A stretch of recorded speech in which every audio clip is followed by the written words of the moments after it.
crucial sa positionless basketball, yung number 5 and number 4. Okay?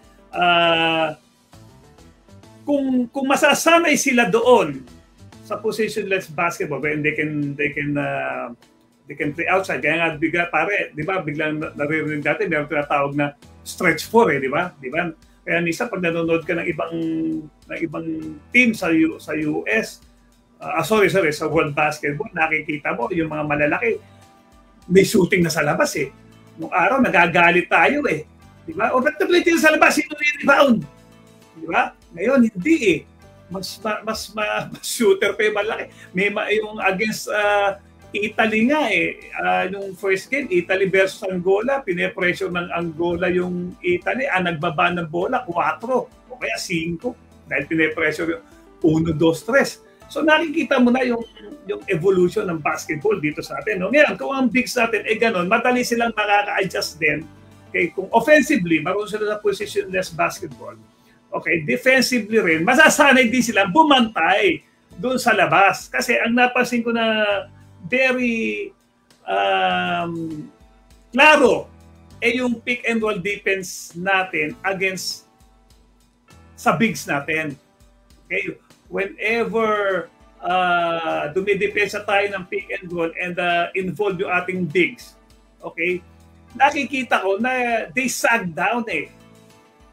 Di ba? So pag gano'n nangyayari, binibigyan mo ng napakahirap na trabaho yung bantay, let's say si number 2 to find the screen, to go around the screen kasi sumasag eh.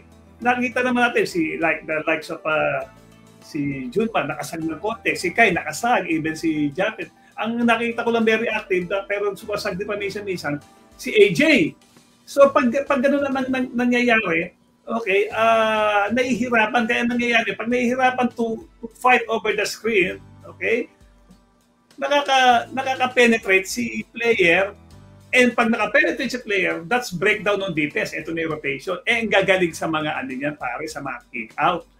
Okay, ang mga ibang team, ando na, kick-out, kasi extra pass, tira na. Ganun na nangyayari. Ngayon, baliktarin natin. Napapansin mo ba, pag si Clarkson ang may dala ng bola, tumihingi siya ng take and roll kay Junmar, ang nakikita, ang show hard, minsan double, minsan switch. And against Angola, pare, against Angola, their tallest player, si Bango, number 8, he was the one guarding Jordan Clarkson. Laro no 5.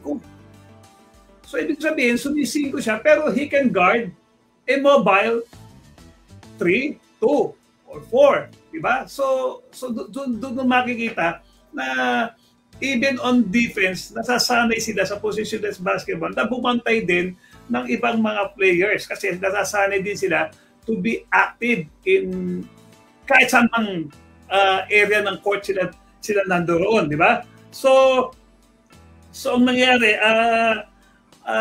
doon tayo nahihirapan. Ngayon, isa ko pang observation, yun na is the turnovers, di ba?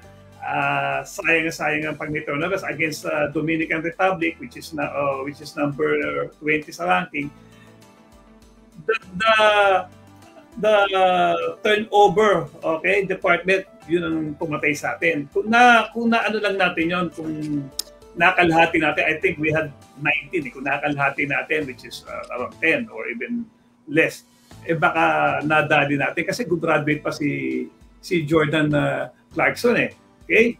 And siyempre, dahil nga yung mga kalaban din natin magagaling sa positionless basketball, pagdating sa transition defense, ang bibilis tumakbo ng kanilang bigs. There's no problem, 1, 2, 3, makakasabay tayo. Kaya napapansin mo, pag nag-aero tayo, ang lumilipad doon, pagtakbo, napapasahan yung 4.